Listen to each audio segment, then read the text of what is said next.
Hello students, आप सभी को स्वागत है। तो आप लोग के लिए भूगोल कक्षा 10 पाठ 1 प्रश्न एवं उनके उत्तर लेकर आए हैं। वस्तुनिष्ठ प्रश्न है, पाठ 1 का वस्तुनिष्ठ प्रश्न है। चलिए, पाठ का नाम है संसाधन विकास और उपयोग। संसाधन विकास और उपयोग पाठ का नाम है। अगर आप नए व्यूअर हैं तो हमारे चैनल को सब्सक्राइब कर लीजिए। वस्तुनिष्ठ प्रश्न, चलिए पहला प्रश्न है, संसार का सबसे कीमती संसाधन कौन है? बताइए, संसार का सबसे कीमती संसाधन कौन है? पशु, वन, खनिज, नदियाँ। इनमें से कौन जो है संसार का सबसे कीमती संसाधन है? बताइए। खनिज। सबसे कीमती संसाधन कौन है? खनिज है। आया समझ में? तो आप नए व्यूअर हैं तो हमारे चैनल को सब्सक्राइब कर लीजिए और बेल घंटी को दबा दीजिए, ताकि जो भी वीडियो अपलोड करेंगे उसका नोटिफिकेशन आप तक पहुंच जाएगा। अगला प्रश्न है, निम्नलिखित में कौन प्राकृतिक संसाधन नहीं है? बताइए, निम्नलिखित में कौन प्राकृतिक संसाधन नहीं है? वन, नदियाँ, नगर, खनिज। इनमें से कौन जो है प्राकृतिक संसाधन नहीं है? बताइए। वन तो प्राकृतिक संसाधन है, नदियाँ भी है, नगर जो है प्राकृतिक संसाधन नहीं है। आया समझ में? तो इसका ग जो है सही है, ग जो ऑप्शन है। चलिए, अगला प्रश्न है, इनमें किस प्राकृतिक संसाधन का भंडार सीमित है? तीसरा प्रश्न है, इनमें किस प्राकृतिक संसाधन का भंडार सीमित है? खनिज तेल का, सौर ऊर्जा का, हवा का, पानी का। कौन सा संसाधन है जिसका भंडार जो है सीमित है? बताइए। खनिज तेल। है समझ में? खनिज तेल का भंडार जो है सीमित है, तो इसका ऑप्शन जो है क जो है सही होगा। है समझ में? चलिए, अगला प्रश्न देखिए। चौथा प्रश्न है, इनमें कौन मछलियों के अस्तित्व को खतरे में डाल सकते हैं? इनमें कौन मछलियों के अस्तित्व को खतरे में डाल सकते हैं? वर्षा जल, सागर जल, दूषित जल, मानव निर्मित बांध। बताइए। दूषित जल। कौन मछलियों के अस्तित्व को खतरे में डाल सकते हैं? दूषित जल। है समझ में? ग जो है सही होगा। चलिए, अगला प्रश्न पांचवा देखिए, ज्वारीय ऊर्जा किस प्रकार का संसाधन है? बताइए।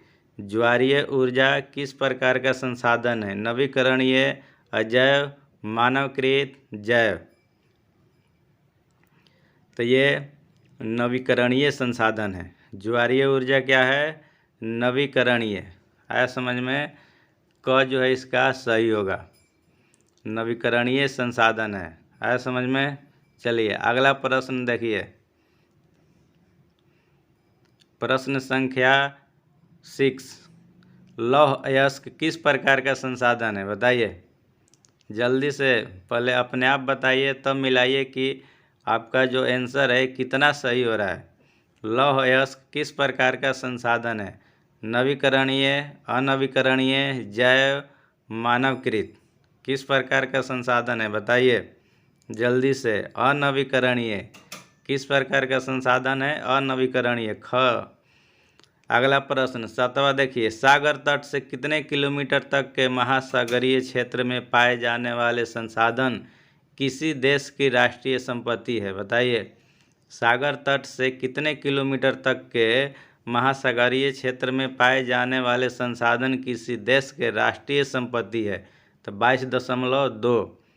पुराना आपके पास किताब होगा तो उसमें 19.2 दिया होगा, अभी जो है 22.2। चलिए, अगला प्रश्न है, तट रेखा से कितने समुद्री मील तक का महासागरीय क्षेत्र किसी देश का अपवर्जक आर्थिक क्षेत्र माना जाता है? अपवर्जक आर्थिक क्षेत्र पूछ रहा है समझ में? तो 200 समुद्री मील। इसका ऑप्शन जो है ख सही होगा। 200 समुद्री मील। है समझ में? 200 समुद्री मील तक का महासागरीय क्षेत्र जो है किसी देश का प्रवर्जक आर्थिक क्षेत्र माना जाता है। तो चलिए अब रिक्त स्थान। अब दूसरा प्रश्न में है रिक्त स्थानों की पूर्ति करें। पहला प्रश्न है प्रकृति प्रदत्त वस्तुएं जो हमारे आर्थिक विकास में सहायक हैं कहलाती है। प्रकृति प्रदत्त वस्तुएं जो है हमारे आर्थिक विकास में सहायक हैं क्या कहलाती है? संसाधन। आया समझ में? इसमें क्या भराएगा? संसाधन भराएगा। आ गया बच्चों समझ में? संसाधन जो है वो प्रकृति प्रदत्त वस्तुएं हैं, वो हमारे आर्थिक विकास में सहायक है। चलिए अगला प्रश्न है खाली जगह तभी संसाधन बन पाती है जब उनका उपयोग सिंचाई, विद्युत उत्पादन, मत्स्य उद्योग या यातायात के लिए किया जाए। आया समझ में? क्या भराएगा इसमें बताइए? नदियाँ भराएगा इसमें। नदियाँ तभी संसाधन बन पाती है जब उनका उपयोग सिंचाई, विद्युत उत्पादन, मत्स्य उद्योग या यातायात के लिए किया जाए। आया समझ में? इसमें नदियाँ भराएगा। नदियाँ तभी संसाधन बन पाती है जब उससे सिंचाई होगा, विद्युत उत्पादन होगा, मत्स्य उद्योग होगा, यातायात होगा। चलिए अगला प्रश्न है कृषि कार्य के लिए मानव जिस संसाधन का उपयोग करता है वह है। बताइए इसमें क्या भरना चाहिए? कृषि कार्य के लिए मानव जिस संसाधन का उपयोग करता है वह है भूमि। क्या है? भूमि भराएगा इसमें। आया समझ में? भूमि या मिट्टी भी हो सकता है।